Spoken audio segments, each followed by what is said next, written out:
নমস্কার বন্ধুরা, আমি মধুমিতা মধুস কিচেন থেকে। আজকে যে রান্নাটা করছি এটা হলো পার্শে মাছ দিয়ে রান্না করব আজকে।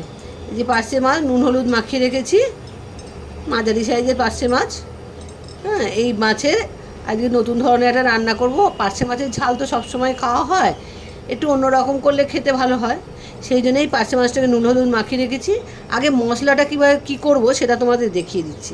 তাহলে জল গরম বসিয়েছি। এই জলটা একটু গরম হলে ওর মধ্যে দুটো টমেটো দিয়ে দিলাম, দুটো পেঁয়াজ নিয়েছি, 4 টুকরো করে কেটে নিয়েছি, এটাও দিয়ে দিলাম। আর কটা কাঁচা লঙ্কা, এই 6টা মতো কাঁচা লঙ্কা, এই কাঁচা লঙ্কাগুলো নিয়েছি, এগুলোও দিয়ে দিলাম। এগুলো একটু সেদ্ধ করে নেব, সেদ্ধ করে তার মশলাটা করব। এটা একটু সেদ্ধ হোক, সেদ্ধ হলে তারপর তোমাদের দেখাচ্ছি। একটু মশলাটা জলটা ফুটলে একটু সেদ্ধ হয়ে যাবে, তাহলেই হয়ে যাবে। তারপরে মশলাটা করব, করে তারপরে মাছটা ভাজবো। পেঁয়াজ টমেটো সেদ্ধ হয়ে গেছে। এই জলটা কিন্তু ফেলবে না, ঠান্ডা হয়ে গেলে এগুলোকে সব মিক্সির মধ্যে পেস্ট করতে হবে, সেটাও তোমাদের দেখাবো। ঠান্ডা হোক আগে, ঠান্ডা না হলে তো হবে না, এটা এখন ফুটছে। আর পেঁয়াজের এই সেদ্ধ করা জলটা কিন্তু রান্নাতে লেগে যাবে, এটা কিন্তু খবরদার ফেলবে না। এই টমেটোর স্কিনটাকে ফেলে দিতে হবে, ঠান্ডা হলে এই কাজটা করতে হবে, এক্ষুনি করা যাবে না। এবার এটাকে নামিয়ে নিচ্ছি, নামিয়ে ফ্রাই প্যানটা বসিয়ে দিচ্ছি।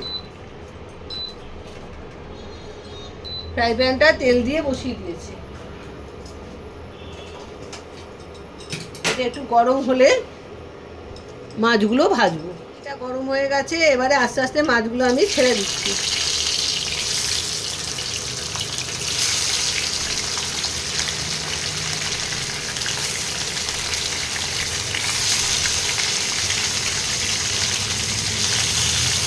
খুব লাল করে ভাজা হবে না, মাঝারি মানে মিডিয়ামভাবে ভাজতে হবে।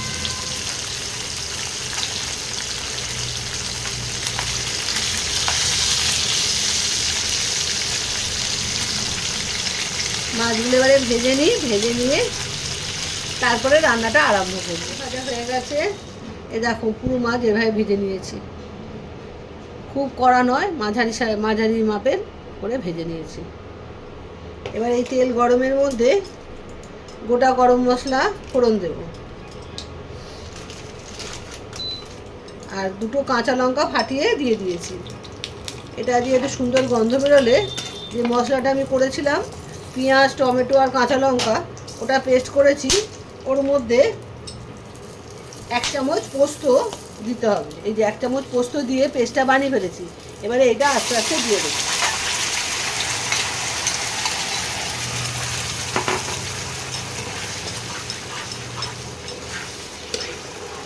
এবারে মশলাটাকে কষাতে হবে, আরও কিছু গুঁড়ো মশলা এর সঙ্গে দিতে হবে। প্রথমে দিই হলুদ গুঁড়ো, আন্দাজ মতো হলুদ গুঁড়ো। আর কাঁচা লঙ্কা যেহেতু পেস্ট করেছি, তোমরা যদি ঝাল বেশি খাও তাহলে কাঁচা লঙ্কা আরও শুকনো লঙ্কা দেবে, নাহলে আর দেবে না।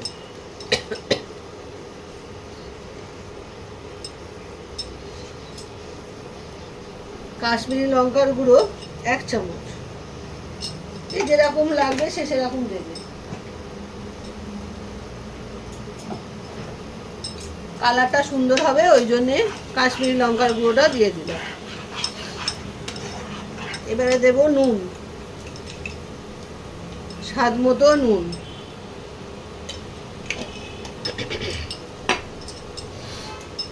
এবার ভালো করে মশলাটাকে কষিয়ে নিতে হবে,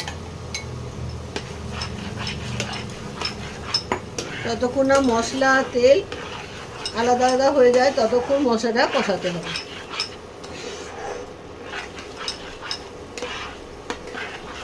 কষিয়ে নিয়ে তারপরে জল দেব, এখনও জল দেওয়ার টাইম হয়নি, ভালো করে কষাই।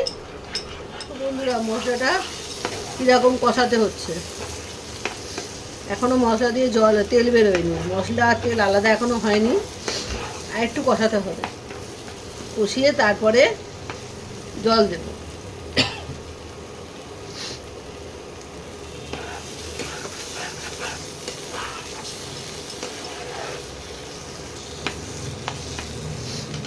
এরকমভাবে মশলাটা কষিয়ে নিতে হবে। এই মশলা তেল আস্তে আস্তে দেখো সাইড দিয়ে ছাড়ছে।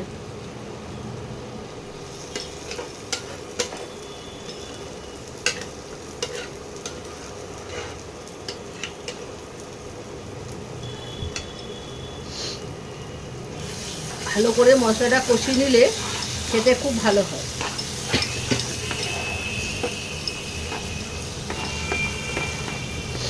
এই টমেটো দিয়ে পার্শে মাছ খুব ভালো খেতে হয়।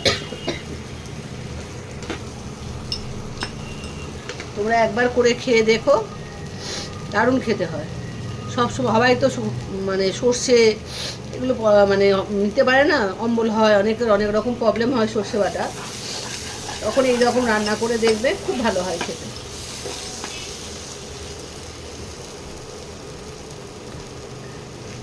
এবার মশলাটা কষানো কমপ্লিট। এবারে জল দেবো। এই যে পেঁয়াজ আর টমেটো আর কাঁচা লঙ্কা যে সেদ্ধ করেছিলাম ওই জলটা রয়েছে, এবারে এই জলটা আগে দেবো। দেখো তেল ছাড়তে আরম্ভ করেছে, মশলা সাইড দিয়ে তেল ছাড়ছে। এবারে আমি এই জলটা দিলাম প্রথমে।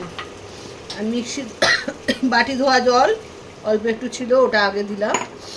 এবার দেখে নেবো লাগবে কি না, যদি লাগে তাহলে আরও দেবো, না হলে দেবো না। হ্যাঁ, আর একটু লাগবে, কেন মাছগুলো তো একটু সেদ্ধ হতে হবে মশলার মধ্যে, তাই আর একটু জল লাগবে।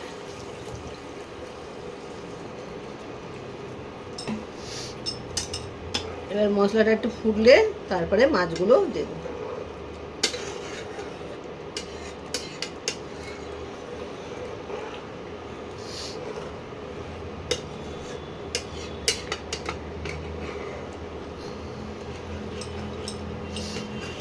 কাইটা খুব মোলায়েম হয়, মাছের ঝোলের কাইটা খেতেও দুর্দান্ত হয়। এবারে ফুটছে, এবার একটা একটা করে মাছগুলো ছেড়ে দেবো।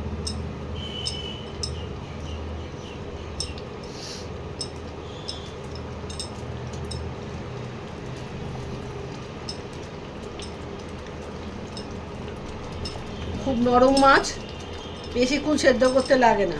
পার্শে মাছ অল্প 5 মিনিট রাখলেই যথেষ্ট, সেদ্ধ হয়ে যাবে। একটু ঢাকা দিয়ে 5 মিনিট রাখতে হবে।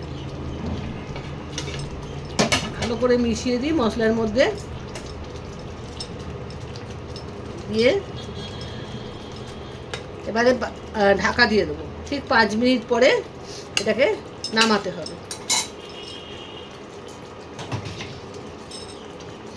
ঢাকা দিয়ে দিলাম, ঠিক 5 মিনিট বাদে আবার তোমাদের 5 মিনিট হয়ে গেছে। এই দেখো ওপরে তেল সব ভেসে উঠছে আস্তে আস্তে। এবারে নামিয়ে ফেলতে হবে। আমি ইন্ডাকশানটা বন্ধ করে দিচ্ছি। এবারে নামাবো। মাছ কমপ্লিট, টমেটো দিয়ে পার্শে মাছ কমপ্লিট। এবারে আমি ঢেলে নিয়ে তোমাদের আবার দেখাচ্ছি। রেডি টমেটো পার্শে, দেখো কি সুন্দর দেখতে লাগছে।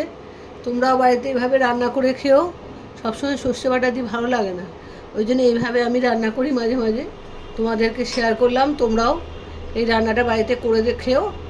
একটু ভিডিওটা পুরোটা দেখো, তাহলেই রান্নাটা করতে পারবে। খুব শক্ত কিচ্ছু নেই, খুব সোজা রান্না। তোমরা করে খেও আর বন্ধুদের মধ্যে শেয়ার করো। আমার চ্যানেলটাকে ফলো করো আর সাবস্ক্রাইব করো। আজ তাহলে আসি, আবার একটা রান্না নিয়ে তোমাদের সামনে আসবো। Bye bye.